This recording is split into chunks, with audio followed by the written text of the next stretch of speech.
I remember the flash of the photographer's strobe, the laughter that sounded like a broken record, and then the silence that landed like a stone.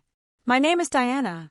I was standing in my wedding dress when his phone lit up on the table and my sister, in front of all those guests, read the message aloud without thinking. "He says he married you for the house and the bank." The words cut the air. I felt the dress tighten like a trap. Everyone turned. I tasted metal. My new husband, Lucas, smiled in that smooth, practiced way he used at parties and mouthed, "Ignore it." I wanted to scream. Instead, I walked to the kitchen where the prenup sat, signed, notarized, sterile on a clipboard. My hand shook as I lifted it. I had insisted on the prenup. I had guarded my life like treasure. The clause highlighted in red said he would receive 0 if he was found guilty of misrepresentation about his identity or motives. My heart was hammered. The message on my sister's phone pinged again. It was a screenshot, an old dating app message showing him bragging about marrying rich women. I read it slowly. The room blurred. My voice failed. I had to decide, in that instant, whether to act like a fool or act like someone who had been betrayed. I fumbled for my keys, my throat raw, and left the party with the prenup wrapped in my hands and a plan starting to take shape. I drove without music, the city lights slicing through the rain. My hands remembered how to steer, but my mind replayed every private moment we'd shared. The way he learned my coffee order, the late nights we spent planning renovations, the whispered, "I love you" at 2 a.m. Were those lies? The screenshot didn't feel like proof enough. People joked about love and money all the time. But then I remembered the little things. His cashless flicker when I talked about inheritance, the way he avoided my questions about his childhood, the unrealistic job titles he threw around like confetti. Beneath that angry pulse, fear tightened. If he had tricked me, what else had he hidden? At home, I opened the prenup and read it again under my reading lamp.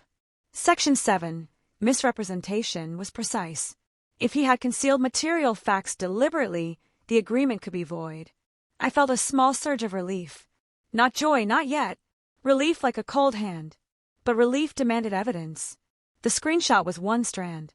I needed threads to weave the truth. I thought of his bank transfers.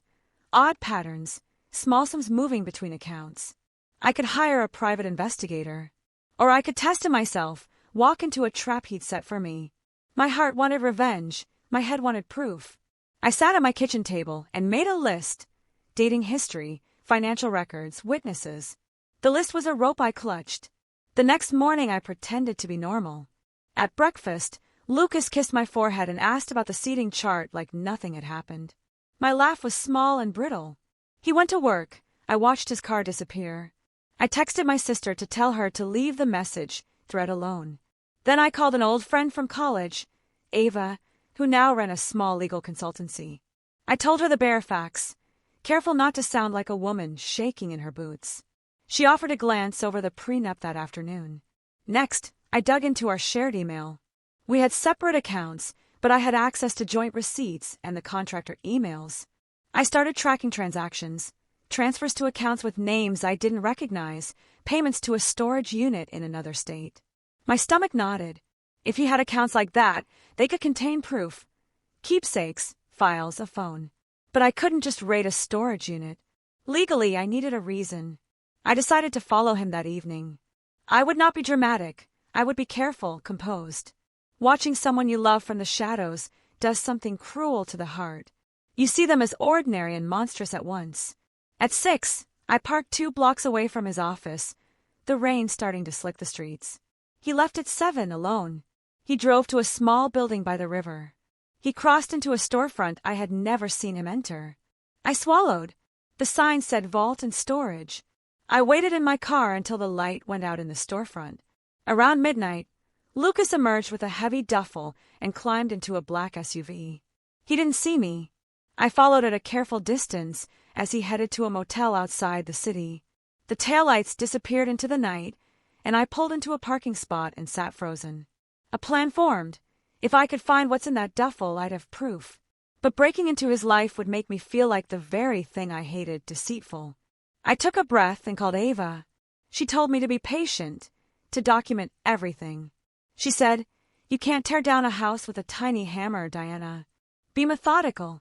I looked at his social accounts for any slips, old photos, tags, friends. The next morning, I sent a friendly text. "Hope your meeting went well." He replied with a heart emoji. That small, casual act made my stomach drop. He expected me to accept the veneer. I decided to ask the storage company for a public ledger, who had rented units in his name or alias. They refused. I called the motel. They told me only registered guest records could be disclosed to the police. I was stuck between legal steps and raw emotion. I set up a meeting with a private investigator named Marcus, someone Ava recommended. He arrived at my house midday, calm and efficient, and asked one question. "Do you want proof or do you want closure?" I realized I wanted both. Marcus's eyes flicked to the prenup when I handed it to him. He nodded without emotion. "We build a case," he said. He would run background checks, pull public records, and, if needed, shadow Lucas. The terms were clear. I felt both empowered and terrified when I signed the contract. I had never paid for secrecy before. Now I was buying the truth. Marcus started with the storage unit and the motel receipts. The storage was under a different name. Lucas had used his middle name and an old address. The motel had a loyalty card under yet another alias. Small lies layered into a pattern. Marcus also checked property records and found a shell LLC tied to Lucas that owned a rental property in a nearby town. The transactions between the LLC and Lucas included sums that looked like rent reimbursements and quick cash-outs. It smelled like a funnel. I sat in my kitchen, the night pressing against the windows, imagining what the duffel contained. Jewelry, papers, cold hard cash. The thought of him keeping trophies of his marriages made bile rise in my throat. Marcus left that night with a thumb drive of findings and told me to breathe. "We'll need to confront him publicly," he said. "The prenup gives you leverage, but the show has to be clean." A plan formed in my mind, a confrontation so precise it'd leave no room for theater. That thought made my pulse staccato. I had a weapon, law. I had to use it perfectly. Over the next week, I lived two lives. By day, I smiled and took calls, pretending laundry could erase the thunder. By night, I reviewed Marcus's small victories. Motel records, the LLC filings, a cashier's note from a pawn shop where a watch had been sold. Each discovery tightened the snare. Lucas noticed how distant I was and tried to bridge the space with trinkets and words. He brought flowers, arranged a surprise brunch. Once, he grabbed my hand and asked, "Are we okay?" I said yes, because I needed him to talk so I could listen for slips. In the quiet of our bedroom, his voice dropped as he mentioned a name, Leah, like it was an afterthought. My heart rate spiked. Marcus's next call brought a win. Leah existed. She left a comment on a mutual friend's post. Engagement years ago ended messy. I called her undercover, the voice steady, and asked about Lucas. She sounded wary but honest. "He left me when my dad's business failed," she said softly. "He said it wasn't him he married then. He said he'd find someone with resources." The word hit like a blade. He'd used a language of transactions, not love. I pictured a timeline. Leah, then me. A pattern. The prenup suddenly felt like an anchor in a roiling sea. But I also felt guilty. Had I ignored red flags? Had I been naive, hungry for love? The question folded into itself and left a scar. Marcus advised caution. He proposed a staged reveal. Let Lucas make a move that exposed intent, financial maneuvering that proved predatory, and then present the prenup as legal closure. But I wanted more than closure. I wanted him to feel the weight of what he'd thrown away. I sketched a plan, a public meeting where evidence would be undeniable, followed by a chance for him to respond. To build the drama, Marcus suggested we gather other women who felt used, if they existed. He dug, and within days he found a pattern. 3 women across 5 years who'd noticed odd financial behavior and sudden exits. 2 refused to speak. 1, Marianne, agreed to meet me. She was small and fierce, eyes steady. She told me how Lucas had praised her ambition, but choked when money trouble struck. "He left the night my mother had surgery," she said, voice flat. She showed photos of a watch he'd pawned, receipts for plane tickets when he vanished. Her story matched mine in tone if not detail. Marianne's confirmation made the plan real. We scheduled a dinner under the pretense of a girls' night and invited Lucas' banker, a man Marcus had found who'd processed suspicious wire transfers. The banker agreed to come as a private citizen. We would not bring lawyers. We wanted the truth to look like a mirror suddenly lifted to his face. The night we planned would be the stage. The dinner was at a quiet bistro, chosen for its private room and polite lighting.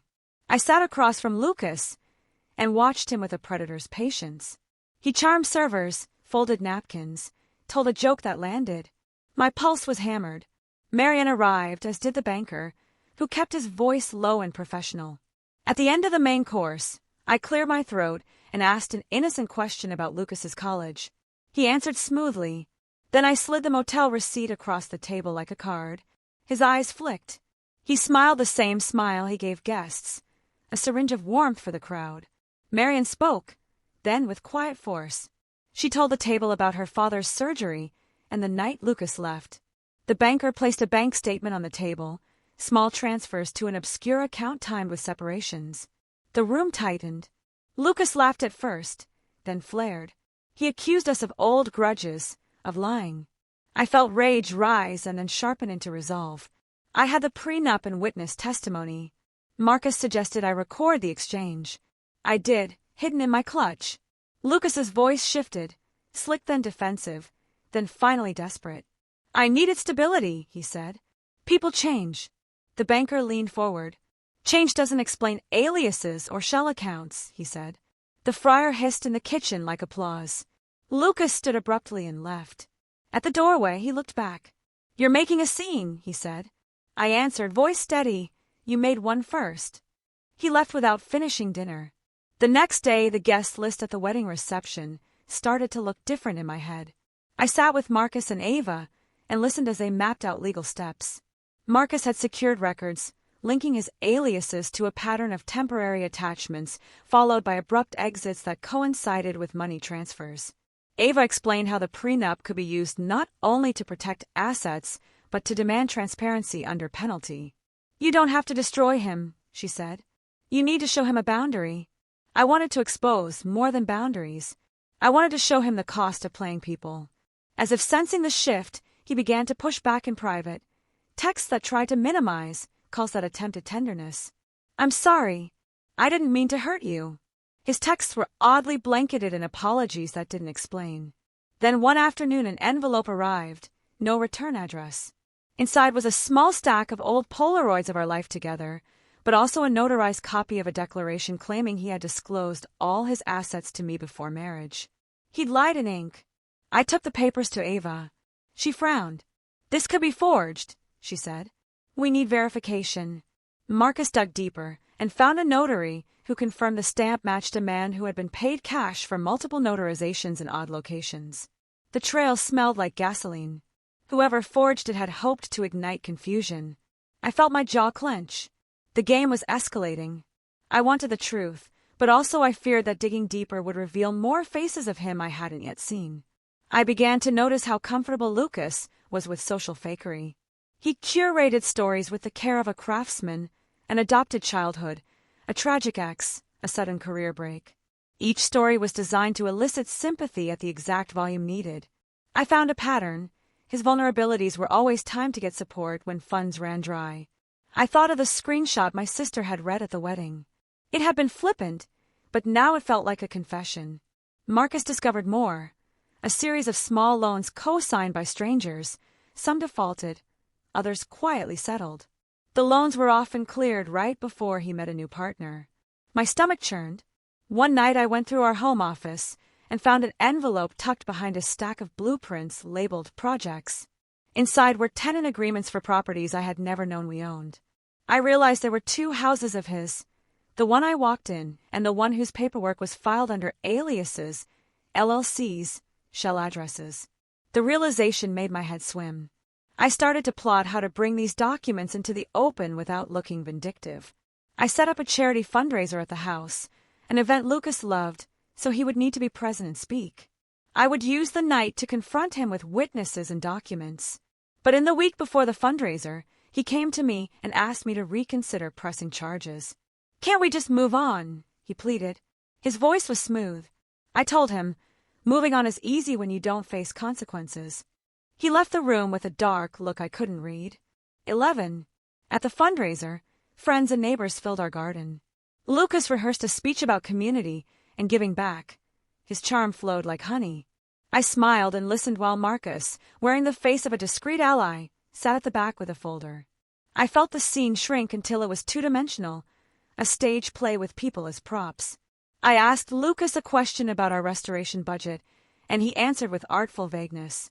Then I called him to the center, and, in a voice that sounded steadier than I felt, I unveiled a few documents, rental agreements, transcripts of suspicious transfers. The crowd shifted like birds. He tried to laugh it off. "Old business," he said. But Marianne and the banker stood and recounted their experiences. People murmured. The press of neighbors' eyes felt like a jury. Suddenly he went quiet, and I watched his face lose color in a way I had never seen. He tried to deflect. "You're embarrassing me," but his edges were fraying. That night he stormed upstairs and packed a bag. He didn't say where he was going. I felt victory mixed with heartbreak. I pressed the prenup into Ava's hands and told her to prepare for every outcome. I didn't sleep. At dawn, a box arrived on our front steps, photos torn, a necklace I had given him as a joke, a note that read, "You win." The note was small and hollow. I realized the battle was not about winning. It was about who would be left with scars after the dust settled. Lucas's departure was messy in ways I hadn't anticipated. He didn't vanish, he circulated. He attended functions where he could be seen without being questioned. But he left a trail of small cruelties, mean-spirited texts to mutual friends, a rumor started about my jealous streak, and a leaked email suggesting I had hired people to trap him. Marcus traced the leak to a private PR firm he'd hired. It hit me that Lucas had expected predictable reactions. Shame, quiet retreat. But my responses were strategic.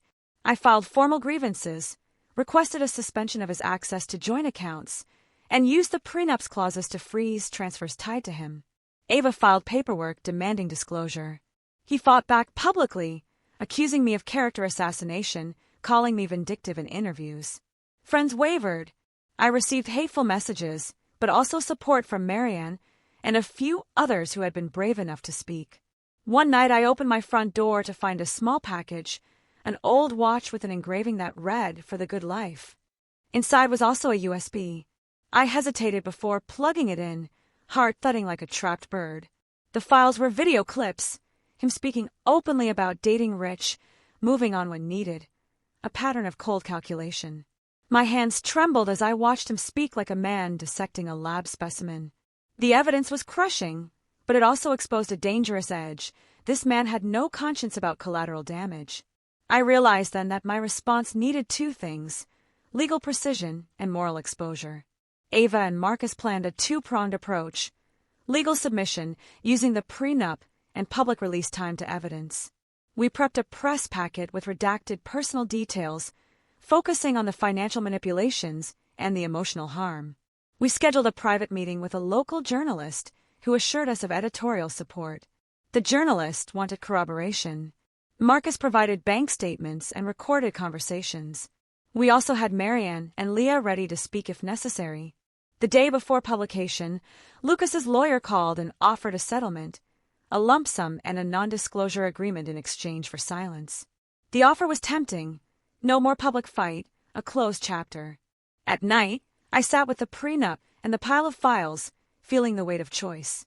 Accept money and hush, or risk the pain of a public trial and possibly further humiliation. I thought of other women who might be hurt if I stayed silent. I thought of my own dignity. In the end, I chose exposure. The journalist published a piece that morning, carefully phrased but damning. It hit like a storm. Lucas lashed out on social media, calling the article a hit job. Investors and members of the social circles we shared began to ask questions. Some friends retreated, a few stepped forward. I watched as the world I'd built with him started to parse into truth and fiction. The shockwaves felt brutal, but the hollow part of me began to fill with a steady, quiet power. His counterattacks intensified. He filed for defamation, claiming his reputation had been ruined. His lawyer demanded retractions. The press played tug-of-war stories. Some opined I'd misinterpreted romance as greed. Others applauded me for exposing predatory behavior. Through it all, Marcus kept pushing for concrete financial reversals. We presented evidence in court, and the prenup became a pivot. It stated clearly that intentional misrepresentation would void certain protections. The judge asked hard questions, and Lucas flinched when the subpoena names were called. In depositions, the aliases were revealed and the notary's odd practices came to light. Lucas's defense frayed into excuses, confusion, poor memory, changing narratives. Under oath, the recordings of him speaking casually about dating rich women were devastating. The courtroom felt like a place of old-fashioned truth-telling. Still, he tried to play the injured party. "She used me," he said to the press. The public loved to pick sides. Pundits debated nuance while I sat in the gallery and felt very small. The emotional cost was steep. My privacy evaporated. But when the judge ruled that the prenup's misrepresentation clause applied and ordered an accounting of Lucas's assets, I felt vindication. It wasn't joy, more like a tightening of a muscle that had been sore for months. The final accounting was set to begin, but Lucas wasn't finished fighting. Lucas's pride turned into fury. He started to erode the perimeter of his defenses with sabotage, late-night emails to my creditors, forged complaints to my workplace, an anonymous tip to the police about supposed misconduct. Marcus documented it all. The court ordered him to cease contact, but he flouted those orders like customs. One afternoon, a package arrived at my office, flowers with a note that said, "You will regret this." I took pictures and handed everything to the police. They were cautious but moved when patterns emerged. In the midst of this, the accounting turned up a cold surprise. The shell LLCs had been used to shelter assets, but one property, an old townhouse, was in Lucas's name alone and had been quietly appraised for far less than the market because of backhand deals. Marcus found evidence that he had sold items of value, heirlooms, art, without my knowledge. The judge ordered restitution and the freezing of certain accounts. Lucas responded by filing bankruptcy, claiming his finances were insolvent.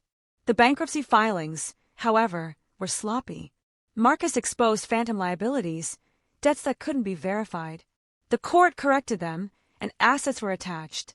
Meanwhile, in the hush between hearings, I found a stack of letters in a locked drawer, letters Lucas had written to himself under an alias, rehearsing apologies and manipulation tactics.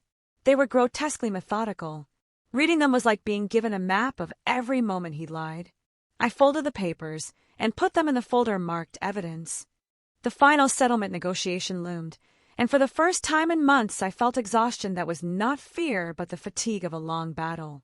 A turning point came when Marian agreed to go public on television. Her interview was raw. She spoke about how Lucas had measured her worth in stability and checks. She described the night he left her when bills mounted and how he pursued another partner like a job application. Seeing another woman articulate similar pain loosened something inside me. Empathy for the people his games had damaged. The public reaction shifted. People began to question patterns they had once dismissed as normal. After Marianne's interview, more whispers became voices. Leah contacted me with pictures of checks and messages I hadn't seen. The court ordered a full forensic audit. Lucas's team tried to stall, but the audit unearthed transactions that pointed to deliberate concealment and intentional lies. The judge, displeased, slapped sanctions on Lucas and ordered him to pay a percentage of my legal fees. The experiential weight of the months of deception began to be recorded as facts on paper.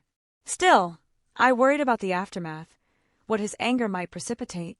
I tightened security at home, switched phone numbers, and accepted that the war had left permanent marks on my life. On the day the settlements were being finalized, Lucas walked into the courthouse and tried to hand me an envelope. I refused to take it. He told reporters, "It's about moving on."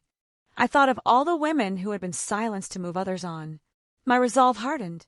The prenup had done more than protect assets. It had allowed me to demand the truth. The settlement hearings produced a result that wasn't dramatic wealth redistribution. Life is rarely so cinematic, but it was decisive in my favor. The court invalidated certain promises he had made based on misrepresentation and assigned a fair restitution. Lucas was ordered to sell specific assets to repay debt and to account for all transfers.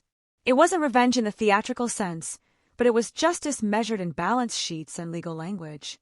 He had to register past aliases and provide full disclosure. The judge's language was kind but firm. "Deception has consequences," she said. I felt a quiet satisfaction. Yet I also understood that legal victory didn't neatly smooth the jagged edges of betrayal. Recovery would be slow. I started therapy to deal with the shame and disbelief that clung like cobwebs. I reconnected with friends who had drifted away during the chaos. I also started to volunteer, speaking to a local women's group about predatory relationships and financial abuse. My voice, once hushed by the noise of scandal, found a cadence of purpose. Lucas tried to undermine me by releasing a statement claiming emotional manipulation on my part. The media danced at the edges. I kept my response short. Evidence speaks. The months that followed were quieter but not simple.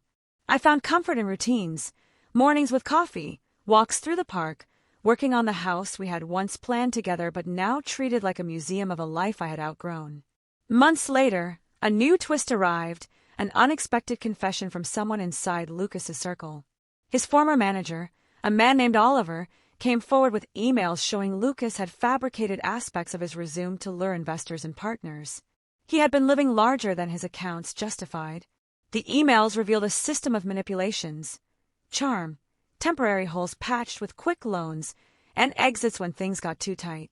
Oliver's testimony added pressure to civil cases against him. It also reopened something I had hoped would be closed. The public interest revived, drawing attention back to the pattern of deceit. I felt weary but also oddly relieved. When you're fighting a fraudster, having more people tell their stories feels like accumulating armor.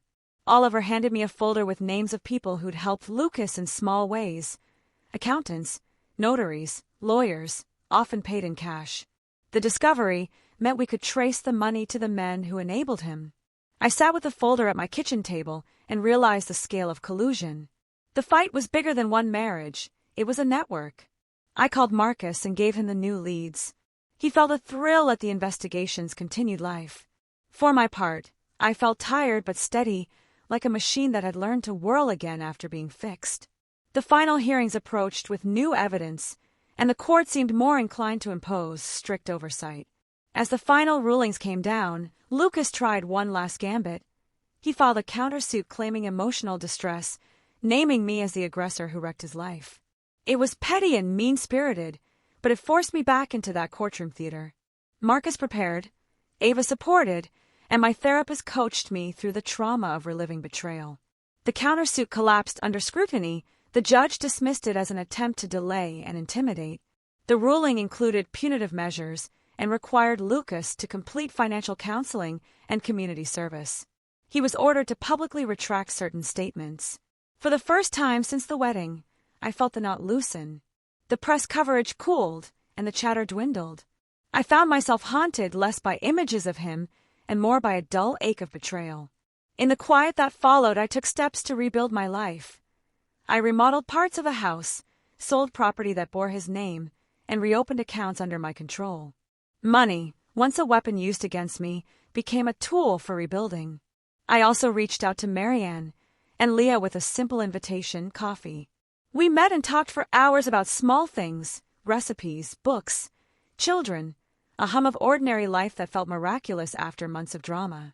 Somewhere in the small conversations, I felt tenderness grow for the self that had been buried. Life steadied into a different rhythm. The court's final decree closed many chapters, but not the memories. I often woke from vivid dreams where his voice echoed and had to remind myself that the fight had ended. I threw out things that reminded me of him, gifts, notes, the watch with its cruel engraving.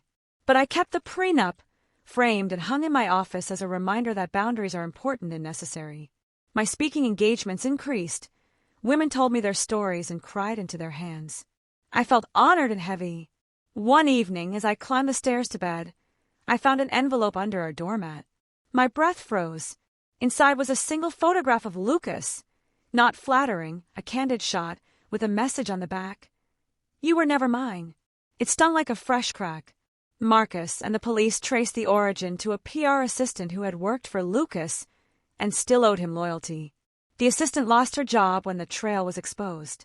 The incident became a final reminder that some wounds take longer to heal. I learned to treat my triggers like bruises, tend them, let time do its work. My friends noticed a change.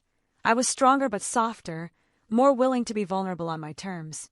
The world, which had once seemed like a stage of performance and pretense, now felt more honest and rough around the edges. Then came an unexpected offer, a proposal to write about my experience, not for gossip but as a guide. Recognize and resist financial abuse. I hesitated. The idea of reliving the months terrified me. But Ava and Marcus encouraged me, saying my story could save others. I started writing slowly, the words pouring out like water through a crack. I wrote about early warning signs, charm that felt transactional, evasive answers about finances, an aversion to joint responsibility. I wrote about the legal muscles the prenup offered if used wisely. The book draft became a mission. As I researched, I unearthed patterns that resonated beyond my own narrative. It was cathartic to transform pain into a tool. The book proposal found a publisher willing to treat the subject with respect. I traveled to speak at small community centers and law schools, sharing practical advice and emotional support. People thanked me, sometimes with tears. The story that had once been a private hum became public work with purpose. Lucas faded from the headlines and into a footnote of public caution. The world moved on, and so did I, but I marked the shift with quiet rituals, planting a tree where the old duffel had been found, and buying a small painting that made me smile every morning. Months later, a twist arrived that I hadn't expected to feel. Remorse for him, weird and small. Stories are messy. When someone hurts you in ways that seem irredeemable, sometimes that anger morphs into pity. I learned Lucas had struggled with addiction to attention and a childhood of instability that had shaped his calculations. Knowing this didn't excuse anything, but it complicated the picture. I wrote a chapter in my book about accountability versus compassion. I refused to soften his actions, but I could acknowledge the human reasons behind them. This perspective changed how I spoke publicly about perpetrators, not excusing them but understanding motives so prevention could be more effective. Lucas, for his part, completed his court-ordered counseling and appeared in therapy records as someone trying, clumsy and inconsistent, to rebuild. I watched from afar through public filings and statements, my feelings complex. Part of me still wanted him to feel the hurt he caused. Another part wanted him to be unable to hurt others again. The world rarely offers tidy endings. I accepted that my role had shifted from victim to storyteller and guardian, watching patterns, warning others, and making change through measured exposure. The book launched with modest success, but its real victory was the people it reached. I received messages from women and men who said my words helped them recognize manipulative patterns and take steps to protect themselves. One letter came from Leah. She wrote that she had started a support group after reading my chapter on emotional boundaries. Marianne sent photos of her renovated kitchen, a bright new place where she cooked without fear.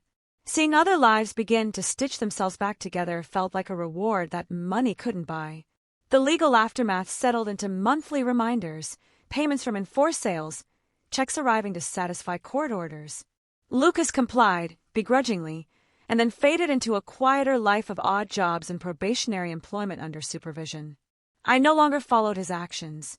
Instead, I focused on what I could control: my work, my friendships, my health.